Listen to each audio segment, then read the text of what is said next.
시청자 여러분 안녕하십니까? 헬로티비 뉴스입니다. 먼저 오늘의 주요 뉴스부터 보고 오시죠.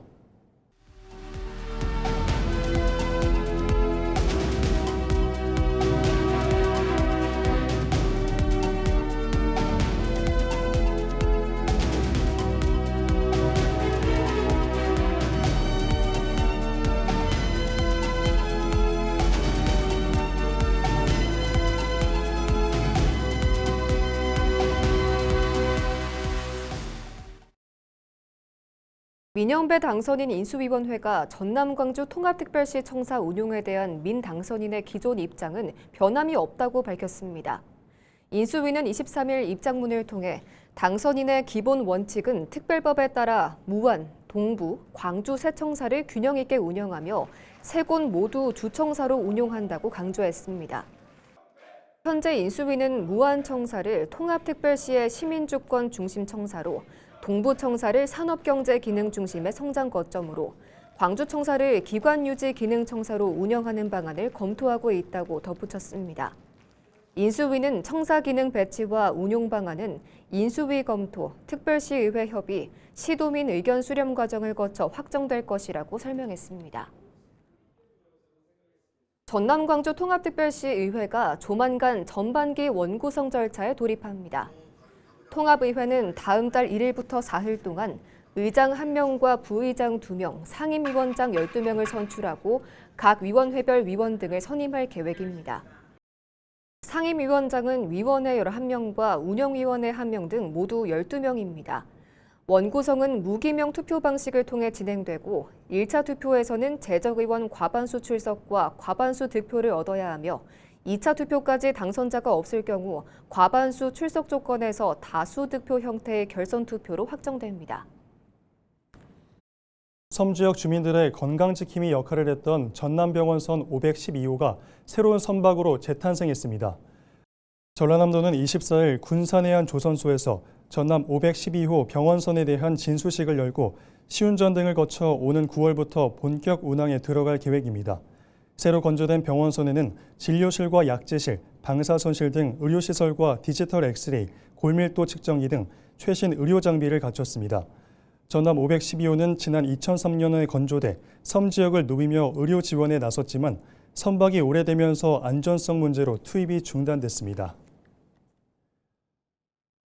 전남과 광주의 6월 소비자 심리가 한 달 전보다 개선된 것으로 나타났습니다. 한국은행 광주 전남 본부가 조사한 6월 소비자 동향 조사를 보면 전남과 광주의 소비자 심리 지수는 108.9로 한 달 전보다 2.1포인트 상승한 것으로 집계됐습니다. 현재 생활 형편 지수와 전망, 가계 수입 전망 등 전반적인 지표들은 소폭 상승했고 소비 지출 전망 지수와 현재 가계 저축 지수 등은 소폭 하락했습니다. 소비자 동향 지수는 6개 주요 지수를 이용해 산출한 심리 지표로 100보다 크면 낙관적, 작으면 비관적인 것을 의미합니다. 가족의 행복 증진과 가족 서비스 지원 체계 강화를 위한 전남 가족센터가 문을 열었습니다. 전남도는 24일 전남여성가족재단에서 관계자와 주민 등 300여 명이 참석한 가운데 전남 가족센터 개소식을 열었습니다. 개소식은 사업을 소개하는 연극을 시작으로 비전 선포와 현판 제막식 등이 이어졌고 방송인 서경석 씨가 가족을 주제로 특별 강연을 진행했습니다. 전남 가족센터는 1인 가구 증가와 다문화 가족 확대 등 변화하는 가족 환경에 대응해 맞춤형 가족 서비스를 제공합니다. 제주항공 여객기 참사 유족단체인 총체적 부실에 대한 특별법 개정 및 국가위로금 추진 진상규명추진위원회가 진상규명과 피해 구제를 촉구하며 1인 시위에 나섰습니다. 총특위추는 24일 전남경찰청 앞에서 1인 시위를 열고 비행기록 장치 마지막 1분 공개와 기체 결함 해외 조사, 조종사 과실 및 훈련 부실 규명 등을 요구했습니다. 총특위추는 오는 26일까지 국회와 광주 송정역, 전남경찰청 등에서 1인 시위를 이어갈 계획입니다. 12.29 무안공항 제주항공 여객기 참사 유가족 협의회가 한성수 국무총리 후보자 인사청문회를 앞두고 참사 해결을 국무총리실의 최우선 국정과제로 삼아야 한다고 촉구했습니다. 유가족 협의회는 24일 국회 앞에서 기자회견을 열고 유해 재수색과 진상규명, 피해자 지원과 추모의 책임이 모두 국무총리실에 있다며 정부가 책임 있는 해결에 나서야 한다고 주장했습니다. 또 참사 발생 1년 6개월이 지났지만 진상규명은 멈춰 있고 책임자 처벌도 이뤄지지 않았다며 국무총리실로 이관된 항공철도 사고조사위원회 역시 위원장 공석과 조사관 충원 지원으로 정상 운영되지 못하고 있다고 지적했습니다. 강진군이 행정안전부가 주관한 2026년 햇빛소득 마을의 2차 공모 접수를 진행합니다. 강진군은 다음 달 24일까지 사업 참여를 희망하는 마을 공동체를 대상으로 재생에너지 종합서비스 기업과 협력해 사업 계획서를 작성한 뒤 군을 통해 제출해야 한다고 밝혔습니다. 사업 참여를 위해서는 주민 70% 이상 동의와 마을 총회 의결, 10인 이상 협동조합 구성 등의 요건을 충족해야 하며 선정된 마을에는 금융지원과 전력개통 연계 지원 등의 혜택이 제공됩니다. 해남군이 공로 연수와 퇴직 등에 따른 인사 요인을 반영해 다음 달 1일자로 2026년도 하반기 정기 인사를 단행할 예정입니다. 해남군은 승진 50명, 전보 150명 규모 안팎에서 하반기 정기 인사를 진행하고 직무 역량과 군정 기여도를 종합적으로 고려해 적재적소에 인력을 배치하겠다는 방침입니다. 해남군은 민선 구기 조직의 효율성을 높이기 위해 일과 사람 중심의 인사를 실시하겠다고 밝혔습니다. 영암군과 영암문화원이 주관한 2026 영암국가유산야행이 지난 19일부터 이틀 동안 영암 읍성 일원에서 진행됐습니다. 영암성 대첩을 주제로 열린 이번 행사에서는 지역 주민들이 직접 참여한 이동형 스토리극 창우대를 비롯해 달빛 트레킹과 향교마당 음악회 등 다채로운 야간 문화 프로그램이 펼쳐졌습니다. 영암군은 원도심 상권과 연계한 달빛 장터 등이 운영되면서 지역 문화유산의 가치를 알리고 원도심의 활기를 불어넣는 계기가 됐다고 자평했습니다. 여수시가 자색 찰보리를 기후변화 대응 지역 특화 소득 장목으로 본격 육성합니다. 여수시는 내년까지 6억 원을 투입해 자색 찰보리를 지역 대표 브랜드인 보라보리로 육성하고 생산과 가공, 체험을 연계한 고부가 가치 산업 기반을 구축할 방침입니다. 여수시는 이 과정에서 논타작물 재배에 효과적인 기술을 도입해 현재 12헥타르인 자색보리 재배 면적을 오는 2030년까지 50헥타르로 확대하고 생산량도 40% 이상 늘릴 계획입니다.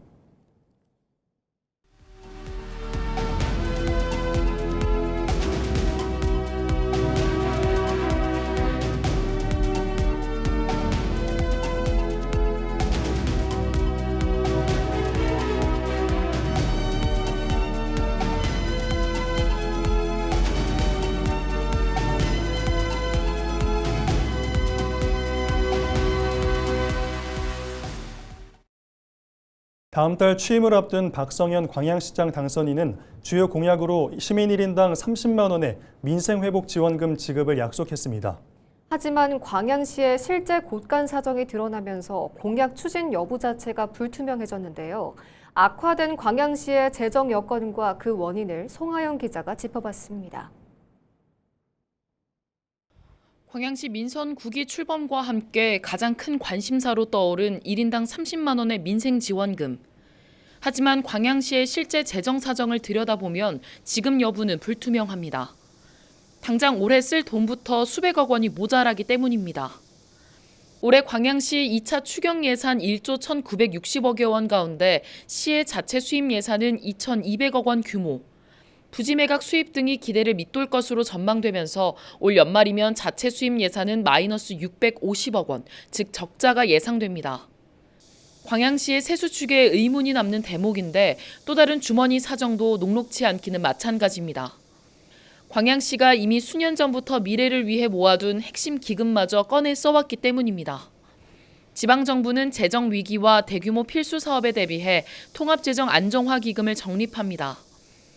광양시의 경우 오는 2030년 자원순환단지 조성을 위해 약 219억 원을 적립하던 중 이를 지난 2021년 코로나19 당시 재난지원금으로 사용했습니다. 방역위기 대응을 위한 불가피한 지출이었다고 하더라도 대규모 재정 사업을 앞두고 기금을 원점부터 다시 충당해야 하는 부담을 안게 됐습니다. 여기에 지난해에는 재원 부족을 이유로 37억 원이 추가로 더 쓰이기도 했습니다. 수정을 하면서 재원이 부족하니까 아마 갖다 쓴 걸로 저는 그렇게 판단하고 있습니다. 지방채, 즉 빚도 급격히 늘었습니다. 광양시는 지난해 면사무소 건립과 도로 확포장 등 14개 시설 사업을 위해 410억 원 규모의 지방채를 발행했습니다. 지난 2018년 발행 이후 누적 12억 원까지 상환해 왔던 점을 감안하면 대폭 증가했습니다. 문제는 상황이 이런데도 광양시에 뚜렷한 상환 계획이 없다는 점입니다. 어쨌든 뭐 확정적으로 딱히 이렇게 저희가 상환 계획만 갖고 있는 것이지 언제 얼마를 한꺼번에 몰아서 갚겠다 이런 거는 아직 그때마다 여건을 좀 봐야 될 것 같습니다. 결국 광양시는 최근 구조조정 계획을 수립해 12편성액의 10.5%를 일괄 삭감하고 감당하기 어려운 국도비 보조 사업을 반납하기로 했습니다. 하지만 이 역시 구체적인 추진안 없이 사실상 차기 시정 전담팀으로 공을 넘긴 상태입니다. 이처럼 재정 상황이 나빠지면서 민선구기 시정 운영의 동력마저 시작부터 약화될 것이라는 우려가 나옵니다. 작년에 420억의 부채를 발행하고 올해 연말까지 이대로 가면 마이너스 650억. 그리고 당선자인 제가 7월에 들어가서 쓸 돈이 제로. 이게 일반적으로 불가능하잖아요. 그래서 세출 구조 조정 1번. 우선 공정률을 보고 50% 미만들은 연기, 우선순위를 다시 재정립, 체납액이나 이런 거, 새로운 재원, 징수, 최대한 가동을 해서 우리 시민들에게 약속은 제가 지키려고 최선을 다할 겁니다. 텅 빈 시 금고와 채무 부담 속에 광양시의 대대적인 세출 구조 조정과 합리적인 재정 대책 마련이 시급해 보입니다. 헬로티비 뉴스 송하영입니다. 민형배 전남광주 통합특별시장 당선인이 문화와 관광, 스포츠는 행정 주도가 아닌 시민과 전문가 중심으로 전환하겠다는 구상을 밝혔습니다. 민 당선인은 22일 나주에서 열린 전남광주 대전환 기획위원회의 두 번째 시민 경청 행사에서 이들 분야는 행정이 통제할 일이 아니라며 현장을 잘 아는 시민과 전문가가 앞장서고 행정은 뒷받침하는 방식으로 개편하겠다고 강조했습니다. 시민의 상상력에 주권을 더하다를 주제로 열린 이번 행사는 특별시 출범을 앞두고 문화와 관광, 스포츠 분야 정책 방향을 시민과 함께 논의하기 위해 마련됐습니다. 참석자들은 서남권의 국제 컨벤션 시설 부재와 미식문화 플랫폼 구축, 공공예술 브랜드화 등에 대해 의견을 제시했습니다.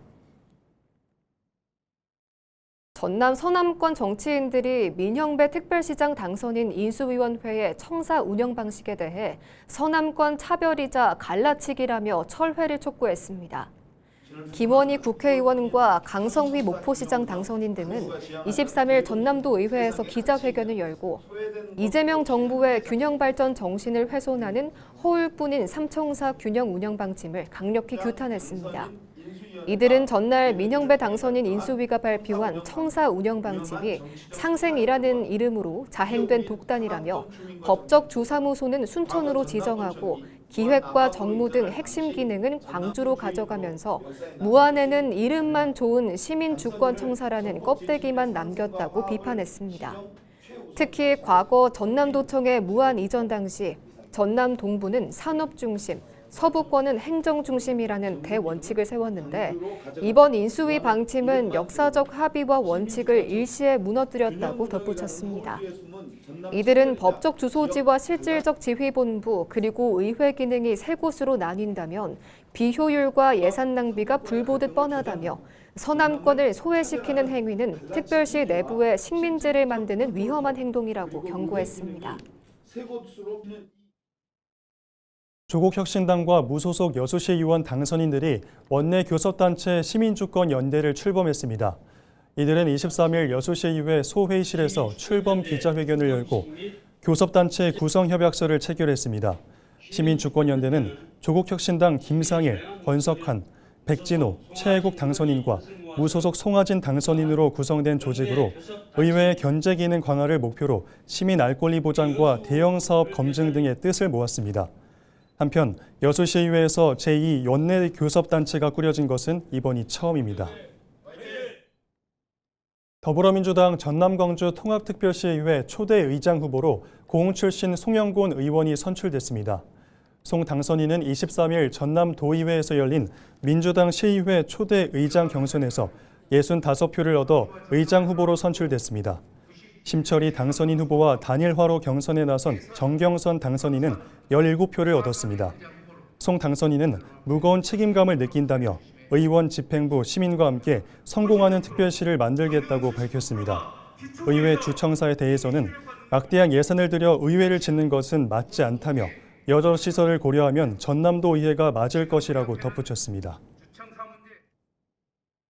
목포 시민주권행동은 6.3 지방선거 이후 출범하는 목포시와 시의회를 향해 민주주의 원칙과 공정책무를 담은 입장문을 발표했습니다. 주권행동은 시장과 시의원이 시민으로부터 권한을 위임받은 존재인 만큼 모든 행정과 의정은 시민주권에 기반해야 한다고 강조했습니다. 또 시민의 삶과 직결된 일자리와 복지, 교육과 교통 등 현안 해결에 책임 정치를 실현할 것을 주문했습니다. 아울러 다수결 원칙 속에서도 소수 의견을 존중하고 행정과 의회가 상호 견제와 균형을 이뤄야 한다고 밝혔습니다. 목포 시민주권행동은 앞으로 4년간 시정과 의정 활동을 지속적으로 감시 평가하며 시민들에게 결과를 보고하겠다고 말했습니다. 초여름 강원 평창의 대표 명소인 청옥산 600마지기에 하얀 샤스타데이지가 피기 시작했습니다. 험한 산길을 올라야 하지만 1년 중 단 한 번만 만날 수 있는 풍경을 보기 위한 관광객들의 발길이 이어지고 있는데요. 평창군은 이곳을 사계절 관광지로 육성하기 위한 대규모 사업도 추진하고 있습니다. 이다혜 기자가 다녀왔습니다. 해발 1256m 청옥산 정상부에 자리한 600마지기. 초록빛 초원 위로 하얀 샤스타데이지가 꽃망울을 터뜨리며 장관을 이룹니다. 바람에 흔들리는 꽃물결과 탁 트인 산세가 어우러져 초여름 정취를 더합니다. 서울에서 차로 2시간 넘게 달려와야 하는 데다 급경사와 급커브가 이어지는 임도를 통과해야 하지만 관광객들의 발길은 끊이지 않습니다. 산악회 팀이 46명 왔어요. 근데 여기가 꽃이 너무 이쁘다 그래서 꽃이 요때 딱 만발이라서 너무 좋은 것 같아요. 공기가 첫째 너무 좋고. 600마지기는 원래 고랭지 채소밭으로 이용되던 곳입니다. 이후 샤스타데이지가 식재되면서 숨은 야생화 명소로 입소문을 탔고 밤에는 은하수를 감상할 수 있는 별빛 명소로도 유명세를 얻고 있습니다. 공기가 좋고 하늘에 올라와 있는 기분이에요. 사진은 엄청 많이 찍었어요. 진짜 예쁘죠? 이게 모델이 좋잖아요. 샤스타데이지는 이달 말부터 다음 달 초 사이 절정을 이룰 것으로 예상됩니다. 평창군은 초여름에만 관광객이 집중되는 한계를 극복하기 위해 이 일대를 사계절 관광지로 조성하고 있습니다. 오는 2027년까지 150억 원을 투입해 58헥타르, 축구장 81개 규모의 지방정원을 조성하고 야생화 테마정원과 은하수 전망대, 웰컴하우스 등 편의시설을 확충할 계획입니다. 평창군은 대관령과 진부면 등 북부권에 집중된 관광 수요를 남부권으로 분산하고 지역 균형 발전 효과도 기대하고 있습니다. 청옥산 600마지기 지방정원은 단순한 관광시설 확충을 넘어 평창의 미래 관광 경쟁력을 높일 핵심 사업입니다. 이미 많은 관광객이 찾고 있는 600마지기의 아름다운 자연 경관을 바탕으로 평창의 새로운 관광 거점으로 발전시켜 나가려고 합니다. 인근에는 누적 관객 수 1,600만 명을 돌파한 영화 왕과 사는 남자 촬영 세트장도 있어 주말 나들이 코스로 관심을 모으고 있습니다. 짧은 개화 시기 덕분에 더욱 특별한 청옥산 600마지기의 샤스타데이지, 평창의 새로운 사계절 관광 명소로 자리 잡을 수 있을지 관심이 모아지고 있습니다. 헬로티비 뉴스 이다혜입니다. 600마지기!